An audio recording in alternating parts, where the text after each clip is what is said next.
And is the state of California in a state of crisis? In San Francisco, the newly elected district attorney vowing not to prosecute quality of life crimes like public urination and public camping. This as the rate of homelessness skyrockets, jumping 17% since 2017 in San Francisco and 47% in Oakland. Here to react is founder and president of the Center for Urban Renewal and Education and author of the new book, Necessary Noise. It just came out yesterday. Star Parker. Hey, Star, congratulations on the book. We'll get to that in just a minute. I know you work in D.C., but your house, your residency is in California. What's happening there? How about this new DA that's saying, I'm not going to prosecute if you can urinate in public now, you can camp in public? I know. I feel sorry for those that make the toilets now, I suppose, and the people that make diapers. We don't need them anymore as well. You can just go to San Francisco.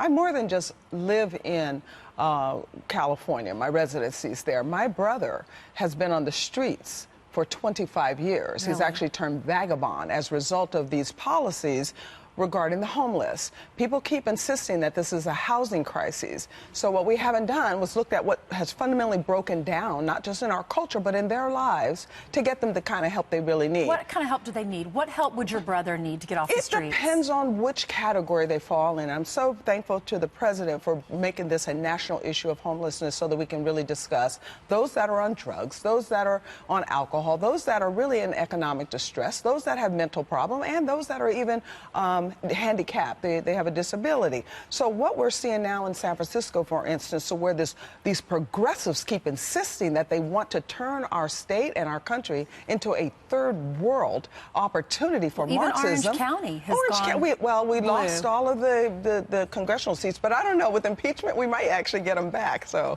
I'm pretty excited about what might happen where I actually have my residency in Orange County. What's your reaction to the media frenzy? If you watch most of the networks, I mean, they are loving these impeachment hearings, and they haven't even begun publicly yet. No, they haven't begun publicly yet. Media has become the new circus, as some are calling them, or we can say an extension of Hollywood.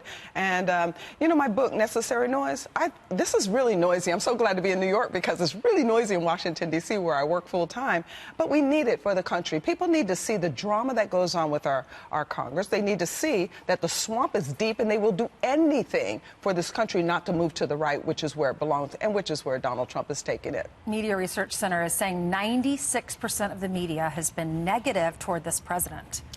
I am not surprised, but he's so effective that I don't think he really cares. This is a shining moment for the president to focus on what he has focused on, which is making America great again, while the Democrats go ahead and have their field day this week. It's going to be very, very interesting to see the outcome of these hearings when it comes to what the media will have to say next week. Okay, we've mentioned your book. Tell us about it, why you wrote it.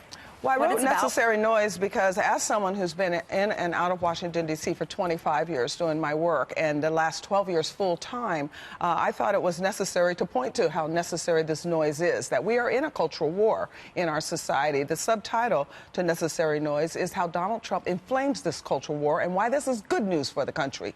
We need to have these discussions that we're having today. We need to talk about the swamp noise, which is what I address in my book. I talk about the tolerance noise. Tolerance now has escalated to the point where multiculturalism is now Marxism. We have an attack on capitalism itself. We need to talk about the gender noise.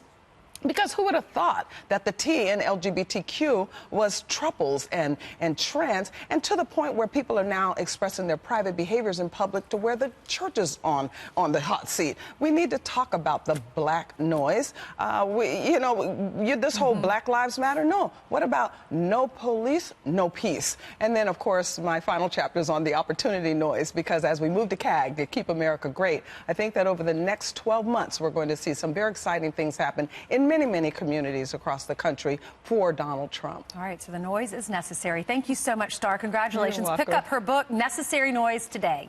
Thank you.